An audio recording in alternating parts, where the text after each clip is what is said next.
Teo Mesa, profesor, pintor, escultor, fotógrafo, crítico de arte e incluso agricultor casero. Mi personaje de hoy nació en un año del siglo pasado, en el norte de la isla de Gran Canaria, concretamente en la Atalaya de Guía. De procedencia humilde, ha logrado a lo largo de su intensa vida crear una existencia pasional del arte en todas sus expresiones. A lo largo de casi 60 minutos nos permitirá entrar en su interior, que estoy seguro no va a permitirnos ningún momento de aburrimiento o desinterés. Podremos ahondar en lo que todos estos años ha podido llegar a esta sociedad deshumanizada y que él por todos los medios intenta cambiar. En fin, que solo nos queda a partir de ahora dejarnos llevar por su conversación, que nos envolverá y llevará a un mundo de relajación y bienestar.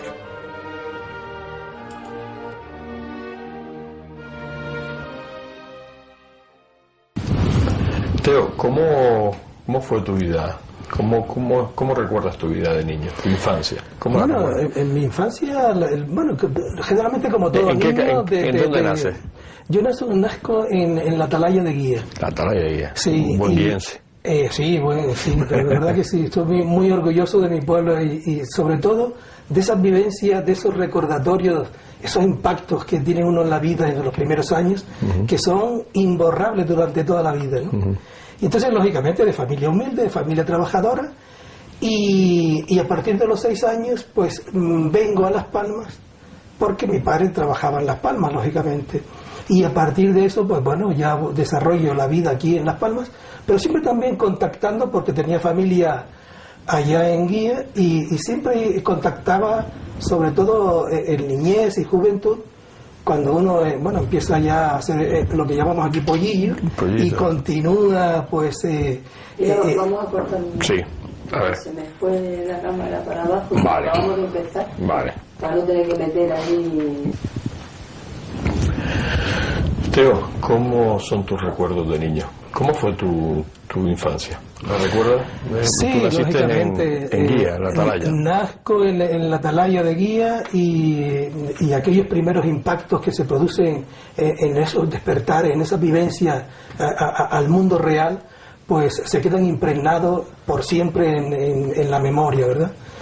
Y esos recuerdos permanecen en mí, pues muy latentes. Tal es así que para mí Guía constituye un elemento fundamental en mi vida, en mi primera formación, en esos despertares, en esos, digamos, ancestros que también culturizan a nuestra gente, a nuestro pueblo y demás, y a un individuo en concreto. Y luego, a los 6 años, por necesidades laborales de mi padre, pues tuve que venir a Las Palmas a vivir, y a partir de allí continuó con la primaria y luego el bachiller en el antiguo Instituto Pere Galdós, etcétera, ¿no? ¿Cómo son tus juegos de niño? Me imagino que en Guía eras muy pequeñito. ¿En Las Palmas en dónde vives? ¿En qué zona vives tú? La zona donde vivo es en el Lomo Apolinario. Ajá. Donde... Allí estaba el antiguo colegio Don Nicolás. Efectivamente, que fue profesor mío. Nicolás Monche, que después fue Nicolás concejal. Monche López, que fue profesor, mi primer profesor, bueno, ya no, era el famoso colegio de Don Nicolás, que iba de chico, iban todos allí, ¿no? Efectivamente, con el Babi aquel blanco y demás, ¿no?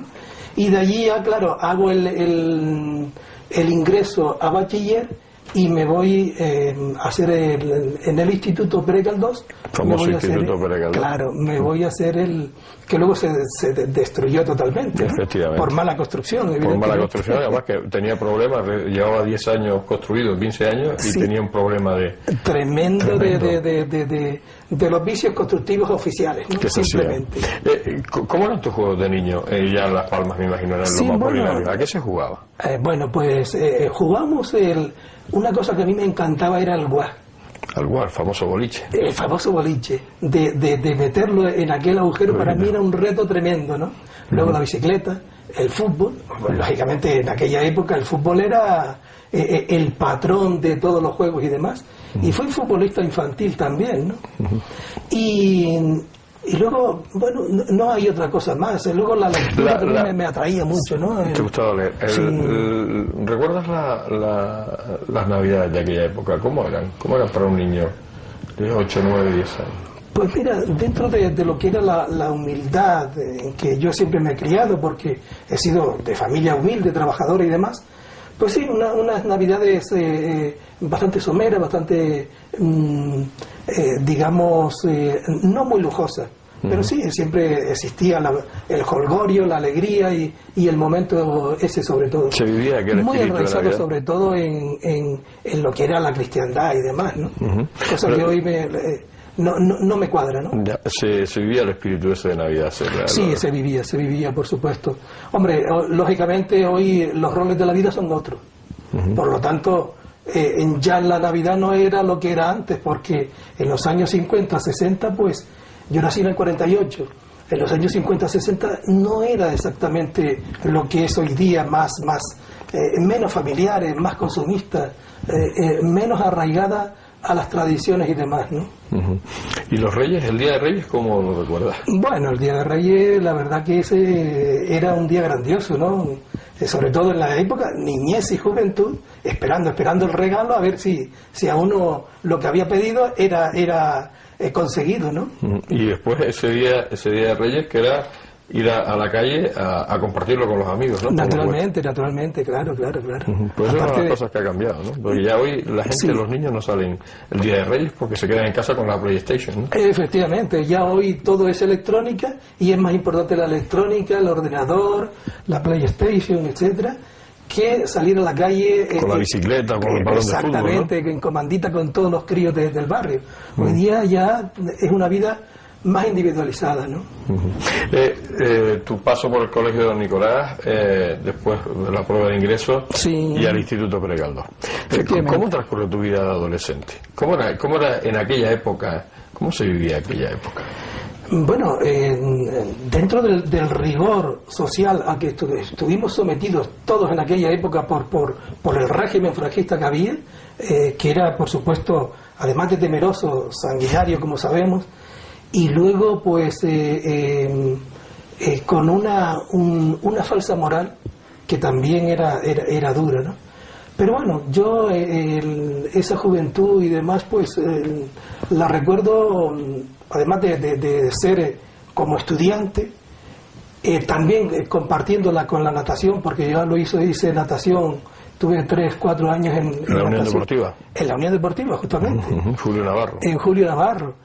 Y allí, pues, la verdad, una vez que salíamos de las Yo creo que clases... estaba Pepe Ojeda, estaba de entrenador, ¿no? En aquella época, con Maroto, uno de ellos. Sí, efectivamente, ambos. Maroto fue compañero mío y Ojeda era el entrenador también, sí, junto a Pepe Ferrero. Que era la estrella. Que era la estrella, efectivamente, del club, la ¿no? Unión Deportiva, efectivamente. José Ferrero. Que luego se fue a Barcelona, Gustavo Verástegui, que ahora son cuñados, ¿no? Y eran las estrellas, claro, lo más importante, pero bueno, luego habían unas gentes excelentes también, gentes buenas, tanto ética como moralmente y muy comprometidos con el trabajo y demás, ¿no? ¿Y cómo era la diversión de la gente de aquella época? ¿Estaban las reuniones? Claro, reuniones. Las famosas reuniones. En las azoteas de los... Justo. donde te la prestaran, claro. Claro, con el Picat famoso, ¿no? El famoso y las luces rojas en el centro, ¿no? Que se montaban en la azotea, ¿no? Exacto. Para los bailes lentos. Y las banderitas que se ponían de vez en cuando y demás, ¿no?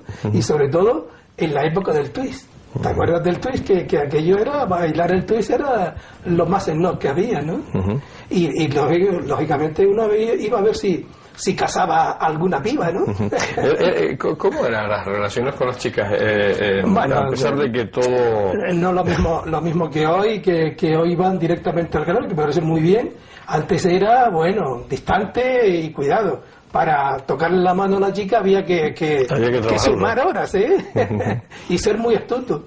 Además, sobre todo, por ejemplo, en los cines, los acomodadores vigilaban mucho ese tipo de cosas, totalmente. ¿no? Porque te echaban fuera del cine. Efectivamente, incluso se encendía la luz si era necesario, porque la moral, la hipocresía nacional catolicista, eso no lo permitía. No lo permitía. Evidentemente, entonces había que tener un rigor, bueno, ni se podía. Recuerdo una vez que fuimos a ver en estreno la película de los Beatles, Qué noche la del día. Los jóvenes que habíamos allí estábamos cantando también y llegaba el acomodador y nos ponía, vamos, todo el mundo en silencio de nuevo. Fíjate tú que sí, bueno, el acomodador era como un general en sí, jefe, ¿no? claro, era el cancerbero del salón, y aquello allí no se podía faltar al orden riguroso, ¿no? Al orden riguroso. Estás en el Instituto Pere Galdós. Tu siguiente paso, ¿sigues estudiando? Sí, efectivamente, sigo estudiando y trabajando siempre.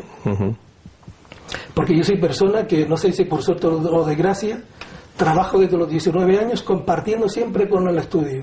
De tal forma que acabé el bachiller, me metí luego en bellas... Bueno, primero en las academias municipales, Escuela Luján Pérez y academias municipales con don Cirilo Suárez, que tampoco lo puedo olvidar porque también me enseñó bastantes cosas, ¿no? En cuanto a arte y demás, dibujo, pintura, etcétera. Y luego me matriculo por libre, siempre por libre, porque claro, las condiciones laborales no me lo permitían hacerlo oficial. Me voy a examinar todos los veranos, junio y julio, y septiembre, perdón, me voy a examinar a Tenerife en la Escuela de Bellas Artes. Y allí poquito a poco voy sacando todos los cursos, y como sucede cuando se es libre, ¿no? A quien más palo se le da es al libre, y a quien más le cuesta, evidentemente, ¿no? ¿Cómo eran aquellos estudios? Bueno, ya no en el instituto, pero la Escuela de Bellas Artes, que era muy exigente, era otro tipo de plan de estudios al de hoy. Sí, había cierta exigencia en cuanto a los profesores. Además, a mí porque tú eliges Bellas Artes, perdona que te interrumpa, sí, porque tú te viste desde pequeño con muchas ganas de pintar y de dibujar. Sí, claro. Yo me autodescubro, digamos, en el bachiller, cuando en las clases de dibujo, que era una de las mejores notas que sacaba, por cierto, cuando exactamente el dibujo artístico y dibujo lineal, que se llamaban, ¿no? Que lo daba el mismo profesor. Y entonces ahí es cuando yo siento algo especial por esa materia. De tal es así que el profesor me felicitaba y todo. Y luego, cuando ya también el primer trabajo que tuve fue en publicidad, como ayudantes, no sabía nada, pero bueno, había que entrar de alguna forma, y entré como ayudante en publicidad, y a partir de ahí digo, bueno, este puede ser mi camino. Y o sea que fue compaginado tu trabajo con tus estudios, ¿eh? Siempre, tenía relación. Siempre, claro, tenía relación, sí. Y luego, una vez que yo saco la titulación y demás, opto a una plaza en la escuela, las antiguas Escuela de Artes y Oficios de Las Palmas, que porque faltaba una profesora, me llaman a mí y ya me dedico exclusivamente a vivir de la enseñanza. Mi modo de vivir siempre ha sido relacionado siempre con el arte, bien el diseño gráfico en publicidad o bien con la enseñanza del arte, dibujo, pintura, etcétera, ¿no? Y diseño en general hasta que me he prejubilado en la actual Escuela de Arte Gran Canaria. Sí, pues, además, hay que tener en cuenta bien todos los nombres, ¿no? O sea, sí, efectivamente. Por si acaso aquí ha cambiado todo. Sí, y no vayamos a decirle... Además cambia, cada 2 años cambia de nombre, cambia de término. Dice, bueno, ¿y dónde estoy, no?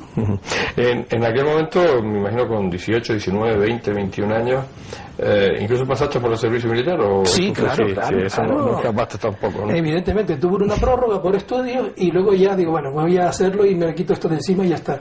Evidentemente, voy al servicio militar, estuve en Olla Fría y luego estuve aquí. Tuve suerte de estar en el gobierno militar. Bueno, ahí van los enchufados, ¿no? No, bueno, yo no sé si estaba enchufado, pero a mí me tocó ahí porque un poco sabía mecanografía. Y entonces, bueno, me metieron ahí y tuve la suerte, claro, que a las 2, la 1:30 o las 3, estaba ya de nuevo en tu casa. Claro, el paso pernocta, famoso. El paso pernocta, efectivamente.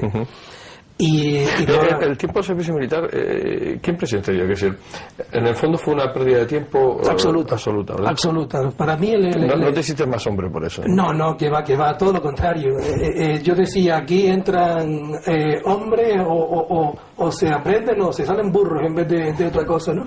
Porque el sistema del servicio militar, ya sabes cómo era, que era pues algo muy impositivo, ¿no? Y que no tenía ningún fundamento. Era otra presión del régimen militar que teníamos, ¿no? Más o menos una pérdida de tiempo, ¿no? Una pérdida de tiempo muchísimo tiempo. Te partía tu edad, ¿no? Naturalmente, hombre, a los 22 años que entras en el cuartel, cuando ya empiezas a abrirte camino en la vida, dices, bueno, ahora, no, realmente eran 17 meses, pero que se quedaron en 13.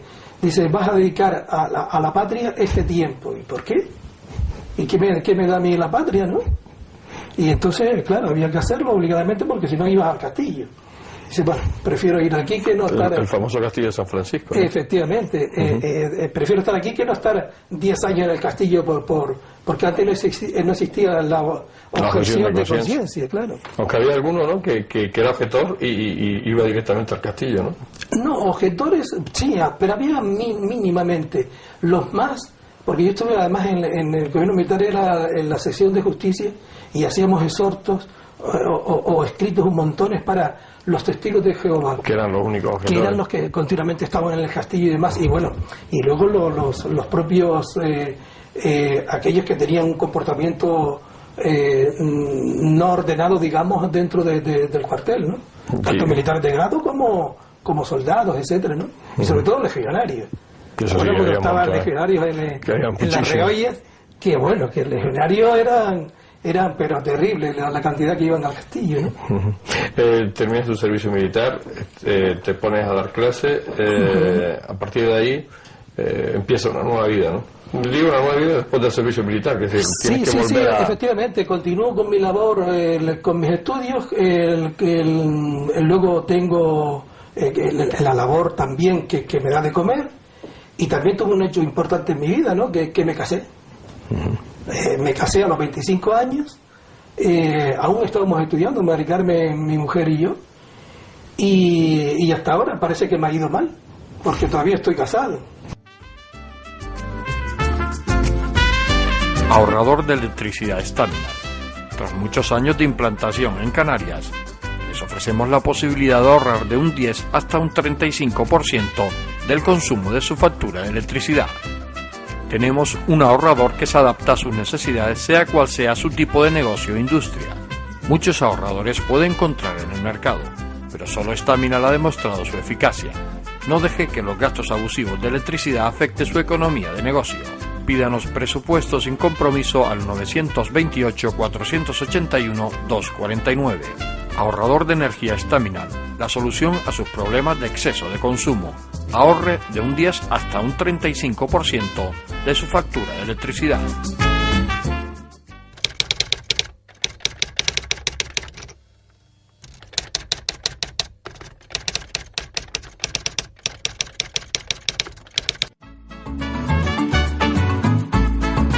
El ahorrador de electricidad Staminar es el único aparato en el mercado que reduce el consumo de electricidad tras haberse instalado en miles de hogares en Canarias. No deje que su factura de electricidad afecte su economía familiar. El ahorrador Staminar le garantiza una reducción de un 10 hasta un 35% de su recibo de luz. Staminar no necesita ninguna instalación especial, es autoinstalable y no consume electricidad. Diga basta al excesivo consumo de electricidad y llámenos al 928-481-249. Reduzca hasta un 35% de su factura de electricidad. Staminar, su seguro de ahorro.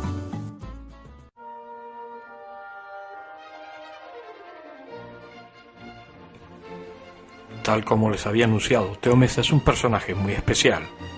Su sencillez desarma cualquier intento por parte de otros de intelectualizar la escena.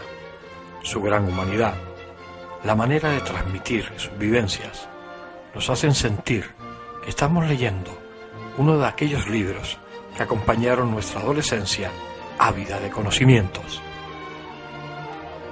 Siempre he comentado a lo largo de todos los programas que nuestros personajes no dejan transcurrir el tiempo cuando les escuchamos. En el caso de Teo Mesa, el tiempo se ha parado. Teo, hablamos de tu vida, me decías en la última frase, me hablabas, me casé y me fue muy mal porque todavía estoy casado. A partir de ahí, con 25 años, porque antiguamente, ya con 25 años era un superhombre ya. Que sí, claro, hoy un niño de 25 años es un chiquillaje, bueno, pero en aquella época, 25 años ya eras un superhombre, es decir, ya prácticamente... Evidentemente, bueno, siempre... Digo superhombre en el sentido de que ya tenías casi hecho toda tu vida, ¿no? Claro, y asumías adulta, mucha ¿no? responsabilidad, y entonces ya era el momento para emanciparte del hogar paterno, decir, bueno, me voy y voy a construir ahora mi hogar, mi familia y hacer otra vida, pues paralela siempre a la familia, pero bueno, distinta, ¿no? Tu mujer, que fue tu novia durante muchos años, en aquel tiempo era... No, muy corto. Muy corto. Fue además 10, 12 meses y nos casamos. Pero no era lo habitual, fue drástico. ¿no? No era lo habitual en aquella época. No era lo habitual, claro, de años y años de noviazgo y demás. Digo, no, esto por la vía rápida y se acabó, ¿no? ¿Y estudiaba contigo o estudiaba otra carrera? No, ella estudiaba primero psicología y luego acabó en magisterio, ¿no? Nos vinimos para acá después de Tenerife y aquí acabó magisterio y actualmente es logopeda, ¿no? Y bueno, trabaja como funcionaria de carrera en la enseñanza primaria. Y ahí está, pues... ¿Cómo transcurre tu vida a partir de ahí, esos 25 años, en la enseñanza, principalmente lo que era la parte laboral, ¿no? Sí, bueno, la enseñanza para mí ha sido muy importante en mi vida porque... E incluso me quedo yo siempre agradecido porque en doble sentido. Primero porque ha sido paralela a mi profesión. Yo he tenido siempre, digamos, cuando uno tiene una profesión y paralelamente desarrolla la misma, es muy importante porque enriquece. Y en ese enriquecer yo siempre he dicho, con toda la humildad con que yo siempre he dado mi información, siempre honesta hacia el alumnado, de ellos también he recibido también mucha información. Ellos me han enseñado técnicas, ellos me han enseñado forma de ver y entender otro lenguaje dentro de la plástica. Por lo tanto, ha sido una simbiosis entre el propio alumno y el profesor, que yo le he dado una información, siempre, claro, dentro de una programación reglada, y ellos también me han dado a mí una formación. Y por eso siempre he estado tan agradecido y he sido feliz porque para mí la enseñanza es humanidad, es solidaridad con el propio ser humano, que para mí eso cuenta mucho, ¿no? Se te puede decir que has sido afortunado porque tu trabajo es diríamos tu hobby, ¿no? Que si tu trabajo de la enseñanza, tú ahí estabas disfrutando, realmente estabas en algo que te gustaba, ¿no? Por supuesto.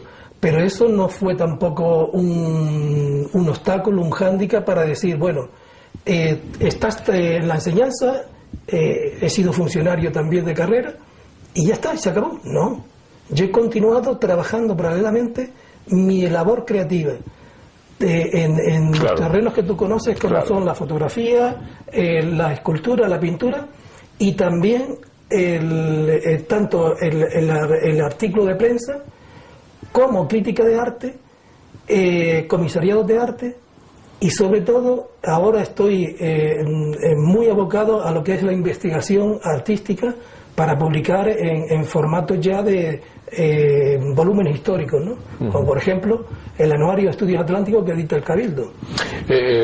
Tú me decías fuera de micrófono que tú eres de los que te gusta meter de todos lados. Me imagino que por eso tienes esa creatividad y esa actividad, ¿no? Sí, efectivamente. Es que porque tú nunca has estado quieto. No. Yo el día que esté quieto es que ya tengo que ir con los pies por delante, ¿no? Porque la verdad que yo no puedo estar. Yo estoy aquí un domingo en casa y yo no puedo estar en 15 minutos, media hora viendo la televisión. ¿Tú no eres de los que puede estar 2 horas viendo un partido de fútbol? No, tiene que ser muy trascendente para yo decir, bueno, me gusta y demás, pero de resto no. Y si hay un ambiente a lo mejor que me arrastra, ¿no? Sí, pero el ambiente exterior, no en sí el partido, ¿no? Efectivamente, de resto estoy yo trabajando en mi labor, a ver si, sobre todo, dentro de mis humildes y básicos conocimientos, pueda aportar algo a nuestra tierra, a nuestra cultura y demás, ¿no? ¿Qué es lo que se pretende? Tú, con esos 25 años, te casas, das clases, ¿empiezas a hacer tus exposiciones antes de, o a partir de cuando tú empiezas a exponer, tanto en pintura como en escultura? Bueno, ya hacía colectivas antes de casarme y luego ya la primera la hago con 27 años. Hago la primera exposición. Y así pues, hasta ahora que ya tengo unas 40 individuales, más o menos. ¿No? Que con eso no te has hecho millonario. No, que va. Con el arte. Porque la gente, sobre todo cuando escucha hablar a un escultor, a un pintor, en el caso tuyo, las dos cosas, incluso fotógrafo, dice, bueno, este hombre se habrá forrado. Forrarse de ilusión, pero de otra cosa, y de satisfacción personal, pero económicamente. El que es artista es porque le gusta, no por otro lado. Es vocacional y se dedica mucho tiempo, muchísimo tiempo y dinero para un poco sacar adelante, porque el material artístico es muy caro. Claro, una madera no me la regalan cuando es noble, ¿no? Me regalan, bueno, trocitos y demás, pero cuando son maderas nobles no te la regalan, tienes que comprarla. Y la madera no es barata. Los materiales en general de pintura, la fotografía, una cámara, por ejemplo, profesional no baja de 3.000 euros. Y eso tienes que tenerlo, y esos son gastos. Pero claro, la vocación es tan dura, tan, digamos, sacerdotal, que llega un momento y dice, bueno, pues, prima lo romántico por encima de otras cosas que para mí son más banales, más superfluas, ¿no? Va transcurriendo tu vida de adulto, estamos hablando de qué años, de los años 80, de los años 70, 80, ¿no? 70 y ya próximos a los 80 y 80 y demás. Y aquella época, ¿cómo la recuerdas tú, los años 70? ¿Cómo era la ciudad de Las Palmas?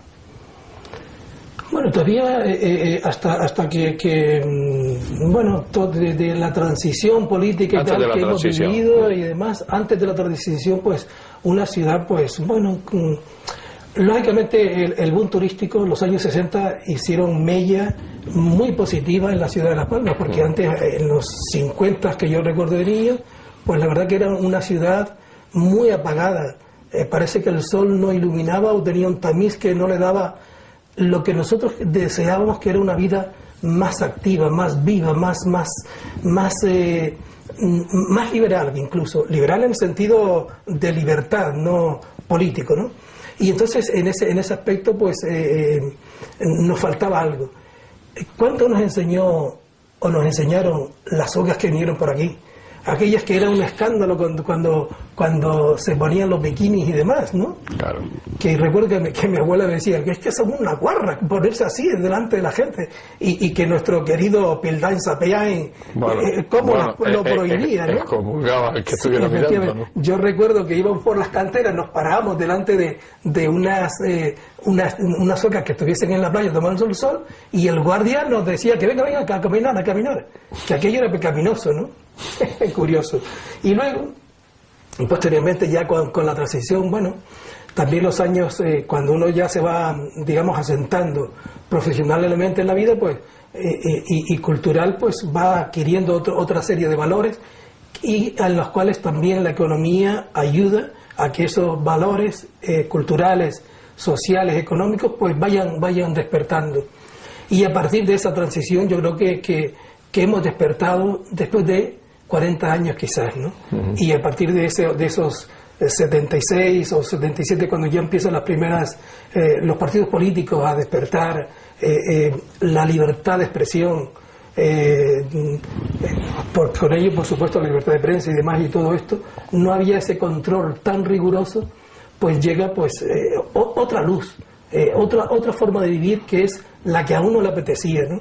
No estar bien corsetado por nada. Tú antes de eso te sentías que las cosas no eran así, ¿no? No, por supuesto que aunque todo te lo preparaban así, tú no estabas cómodo. Naturalmente.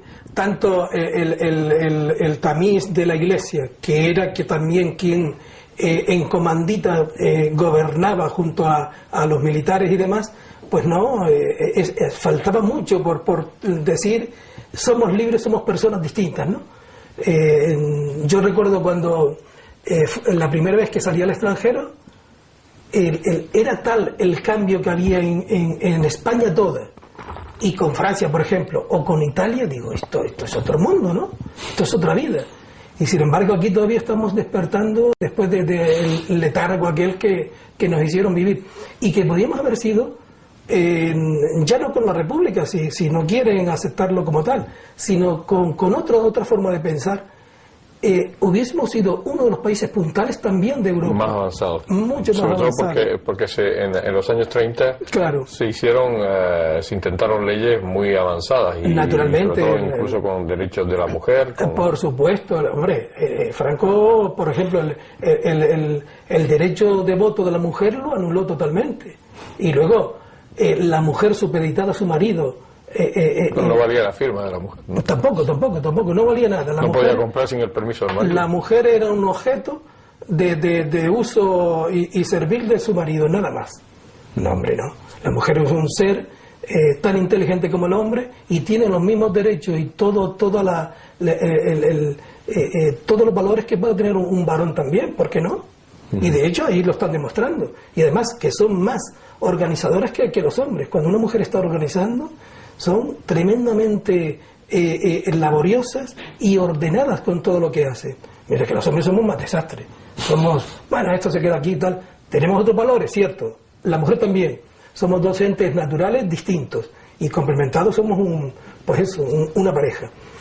Pero ya digo que a la mujer se le quitó todos esos valores que tenía y se les anuló supeditado a su marido. Tuviese este valor, o digo intelectual, fuese una persona inteligente o cultural o con mando en plaza, digamos, ¿no? Canarias, tú no notaste a lo mejor, digo yo, en aquella época, esa entrada de turismo, esa entrada de comerciantes ingleses, sobre todo, el que un poco el régimen español se olvidara un poco de las Canarias, ¿eso no ayudó un poco a que Canarias caminara y se abriera más al mundo que el resto de España?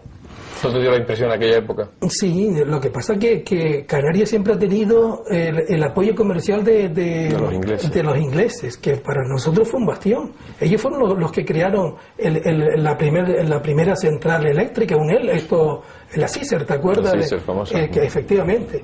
Y luego organizaron todo lo que es Ciudad Jardín, lo urbanizaron todo esto, crearon infraestructuras en el muelle, que ha sido nuestro gran bastión, tanto para Gran Canaria como para todas las islas, el muelle de la Luz y de Las Palmas, y que quienes, sembraron la primera simiente en ese muelle fueron los negocios ingleses, no cabe duda.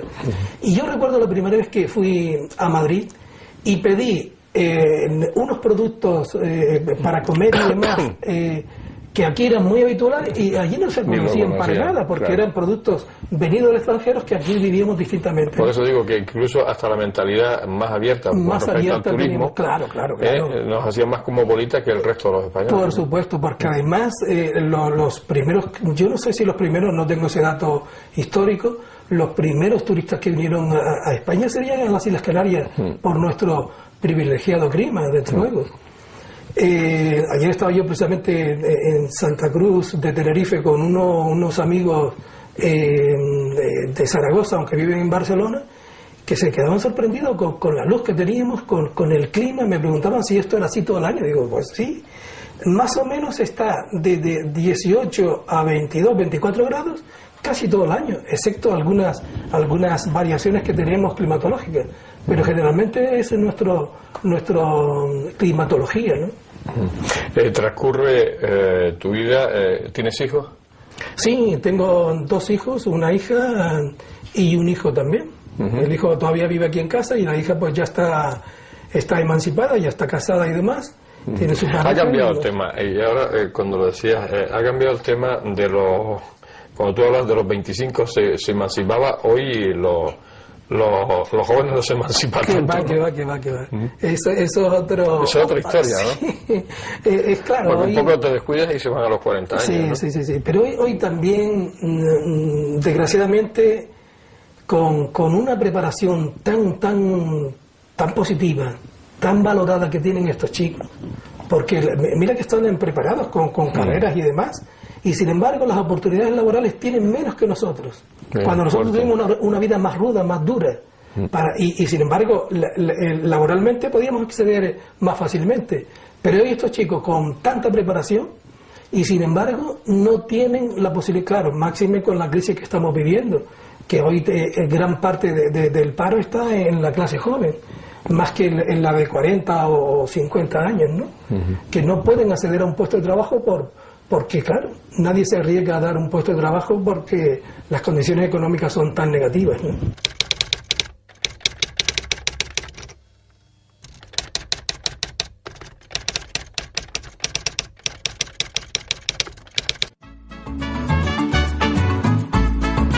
El ahorrador de electricidad estaminal es el único aparato en el mercado que reduce el consumo de electricidad tras haberse instalado en miles de hogares en Canarias. No deje que su factura de electricidad afecte su economía familiar. El ahorrador estaminal le garantiza una reducción de un 10 hasta un 35% de su recibo de luz. Estaminal no necesita ninguna instalación especial, es autoinstalable y no consume electricidad. Diga basta al excesivo consumo de electricidad y llámenos al 928-481-249. Reduzca hasta un 35% de su factura de electricidad. Estaminal, su seguro de ahorro.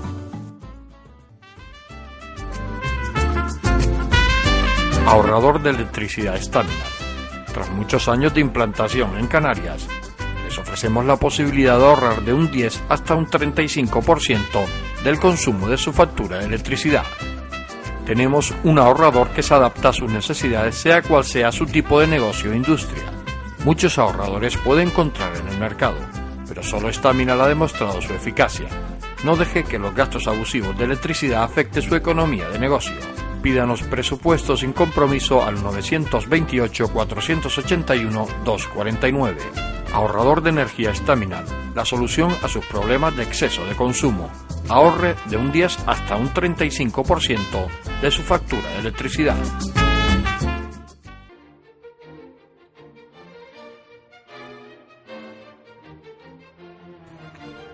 Ya han pasado 2 tramos de entrevista y parece que estamos al principio de nuestra conversación. Su manera de transmitir, de transportarnos, de revivir sus momentos, lo hacen singular. Mientras, por otro lado, la solidez de sus ideas en cuanto a la solidaridad e igualdad de clases no le hace en ningún momento desde hace muchos años bajar la guardia. Su dureza contra la clase política no la esconde, al contrario que otros artistas, nunca ha hecho pasillos políticos. Posiblemente por eso su obra no aparece en nuestras calles, como hubiera exigido su calidad artística y reconocimiento fuera de nuestras fronteras insulares.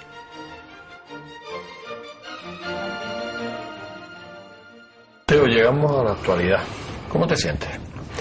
Pues la verdad que cuando uno ya se encuentra yo he dividido la vida en 3 fases, ¿no? Que son, digo en cuanto a años, ¿no? En cuanto a tiempo.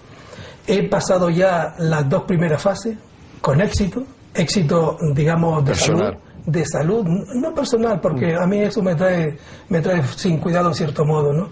De salud, porque la he cultivado y he tenido suerte también de no tener nada y además colateralmente con mi familia.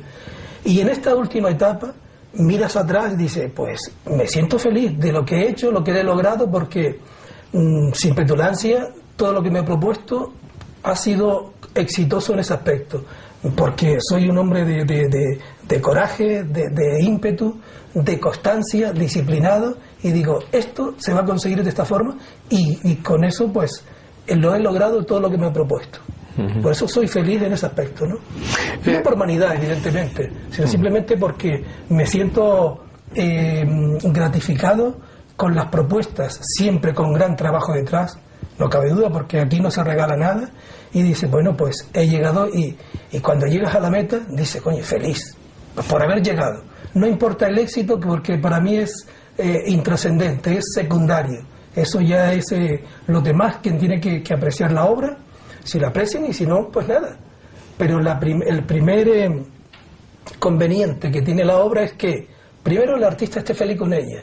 Una vez que se esté feliz con ella, dice, bueno, si a los demás le gustan, fantástico.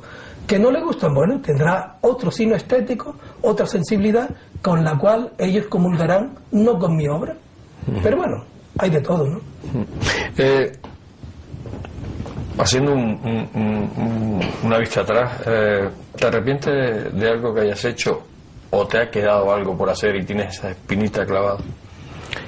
Pues no, sinceramente pues no, hombre, la vida siempre no es tan gratificante como uno la desea, ni mucho menos o se la propone, pero no, yo me siento feliz, no soy muy pretencioso en nada, ¿no? Simplemente una vida somera, una vida, digamos, sin grandes lujos, simplemente sencilla, como así lo soy yo, mi personalidad y demás, y no he pretendido nada que que me haya quedado insatisfecho o no lograda para conseguirla. Me siento feliz, de verdad que sí. En ese aspecto no tengo ningún problema de decir, bueno, ya me muero y se acabó, pero me muero con esa espina clavada, no. Me siento bien. ¿Tienes muchos enemigos? Pues no lo sé, yo me imagino que siempre, bueno, a lo mejor el trabajo de los demás, no el éxito, sino el trabajo de los demás igual no sienta bien a otras personas que no lo hacen o que no tienen, digamos, las facultades para hacerlos también y puede que siente mal, ¿no? Pero en fin, yo trato de no tener enemigos. De hecho, cuando uno va por la vida, pues, o mis acciones por la vida, yo no pongo zancadillas a nadie, todo lo contrario, ¿no? He sido persona que siempre en arte he ayudado bastante, sobre todo a nivel de presentaciones, de comisariados, y con gente afamada y gente de importancia. Y nunca le he pedido nada a cambio, todo lo contrario, satisfecho de haberle acompañado su trabajo y haberle ayudado. Y luego a los noveles pues igual, también les he escrito sus catálogos en el periódico, etcétera. Pero no trato de ir desmejorando ni poniendo zancadillas a nadie en la vida, todo lo contrario. ¿Tienes muchos amigos? Pues yo creo que sí, que los que me aprecian son más que los posibles enemigos, como tú dices, y que bueno, que también se cultivan, ¿no? El concepto de la amistad es muy abierto, sí. Pero tienes esos verdaderos amigos, porque yo no sé si hay gente que no son conocidos, sí. Amigos conocidos, ¿no? Pero ese concepto de la amistad, claro. Amistad. Sí, bien dices que no todo el mundo es amigo por decir adiós o charlar con él, sino ese concepto profundo de amistad. Evidentemente tengo muchos de ellos que son queridos y como hermanos y demás, pero luego ya el resto no me interesa. Para mí la amistad es una fidelidad absoluta. Y cuando esta falla digo, bueno, pues entonces la amistad no era tanta y se rompen relaciones y demás, pero generalmente tengo gente a la que quiero, ¿no? Por esa amistad que es fiel, que es profunda y demás. ¿Tienes la misma ilusión que hace 20 años? Naturalmente. Todos los días me levanto con una agenda de trabajo para continuar hasta que el físico diga, bueno, hasta aquí hemos llegado y ya no se puede más. Pero todos los días tengo yo la labor desde que me levanto hasta que me acuesto, trabajando siempre para alcanzar algo positivo, de tal forma que decir, hoy he trabajado, he logrado algo más, he hecho, digamos, he acumulado una serie de conocimientos de trabajo y me siento feliz. Y siempre con la vista puesta en lo fundamental, el arte, la investigación, los artículos de prensa, etcétera, y que son los que la verdad me hacen vivir también, porque yo sin ellos no podría vivir. Y por ello levantarse y tener todo el día preparado para esa labor es para mí lo que me da vida, lo que me da felicidad. O sea, que sobra la pregunta de si tienes muchos proyectos futuros. Sí, tengo ahí bastantes proyectos futuros y bueno, se irán cumpliendo evidentemente, sí. Pero no dejo de trabajar, ¿no? Pues además tu creatividad siempre ha sido bandera de tu existencia, ¿no? Sí, naturalmente, dentro de mis limitaciones, porque en fin, las tengo evidentemente, pero lo que es la labor creativa para mí es importantísima. Pero claro, esa labor creativa no se puede quedar digamos, sin pulir, hay que pulirla. El pulir está en el trabajo. Trabajar es lo que conlleva que esa labor pueda desarrollarse. Es como tener una piedra en bruto, un diamante en bruto, que si no lo pules no te va a dar brillo ninguno, ¿no? Entonces esa labor es la que hace que se cumplan todos esos propósitos, ¿no?, de la creación. ¿La política ha intercedido alguna vez? Digo, más que intercedido, ¿se ha topado con tu vida, con tu existencia, con tu manera de ser? ¿La política ha chocado? Bueno, y cuando hablo de la política, hablo de la clase política, hablo de las influencias políticas. Naturalmente que política, como bien sabes, todo, ¿no? Todo lo que compete a la sociedad es política. Pero a nivel propiamente como profesional político, no. Para ello ni nunca he estado tentado a meterme en la política, ni mucho menos, ni he tenido ningún altercado ni roce con los políticos a los cuales siempre he respetado. Con mis, por supuesto, tendencias políticas, tendencias sociales, que siempre lo he manifestado. Yo soy una persona de izquierda porque soy solidario con los demás y demás también, ¿no? Y me gusta que todos los seres humanos pues vivan de una forma feliz y demás en el poco tiempo y efímero que estamos aquí en este solar prestado, ¿verdad? Y que estoy en desacuerdo, por supuesto, con otras políticas que son absolutamente derechas, que son más egoístas, menos solidarias y que comparten menos y prefieren las clases, la riqueza absoluta de unos pocos y los demás que, como decimos aquí, que se jeringuen, ¿no? Esa no es. Aunque en este mundo insolidario ya prácticamente esta política ni distingue ni de izquierda ni de derecha, y el que gobierna ya no tiene ningún sentido de nada, sino el sentido de lo suyo, ¿no? Por supuesto. Hombre, desgraciadamente... Fuertemente y desgraciadamente. Sí, desgraciadamente, pero sí, siempre hay, aunque, bueno, se está homogeneizando, digamos, toda la política, todo lo que es el programa político, las clases sociales, etcétera, pero siempre hay algunos partidos que tienen una tendencia más de izquierda, más solidaria, que es lo que yo pretendo, ¿no? Que todas las clases puedan vivir perfectamente, que tengan todas trabajo y que todas puedan tener una vida no de lujo, sino simplemente vivible, simplemente que en los mínimos, en lo básico, pero que sea, por supuesto, atendida y demás.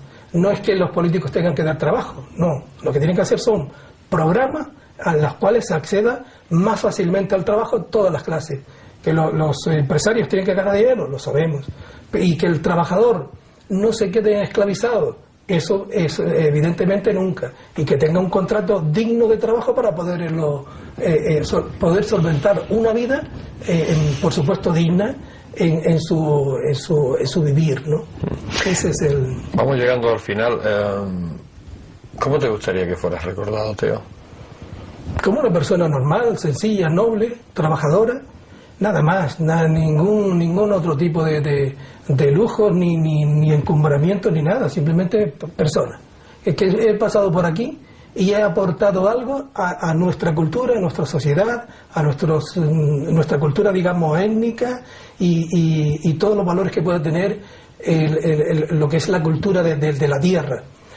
No digo tierra a nivel solo local, Canarias, Gran Canaria, Canarias o la península, sino también a nivel mundial, porque ya sabes que yo hago una obra no localista, yo hago una obra universal. El arte es universal, es un lenguaje universal, pero simplemente yo lo que deseo es que me recuerden como una persona que pasó por aquí, noble, trabajadora y que no hizo daño a nadie en absoluto.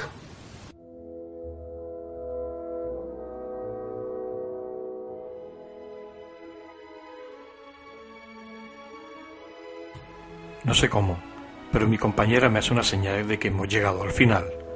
Un estremecimiento me recorre todo el cuerpo.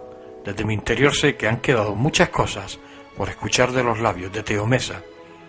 Pero ese tiempo inexorable de la televisión me ha justiciado y no puedo hacer nada por oponerme. Creo que durante estos minutos hemos llegado a una pequeña parte del mundo interior de Teo Mesa, que tenemos que quedarnos con la miel en los labios por cuestiones no achacables a nuestro pensamiento. Pero este momento que hemos vivido junto a él ha sido maravilloso. Su humildad, sencillez, su compromiso con los más débiles, su rebeldía ante las injusticias, aún lo engrandecen más si cabe a este hombre. Teo Mesa, profesor, pintor, escultor, crítico de arte y mil cosas más.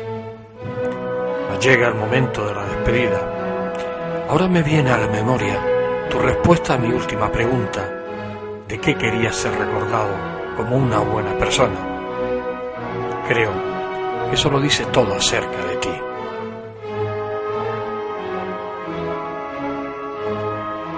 Querido Teo, amigo, perdóname por esta licencia, porque así ya te considero. No cambies nunca. Gracias por no habernos hecho pasar este agradable momento. Hasta siempre, amigo. No te olvidaré.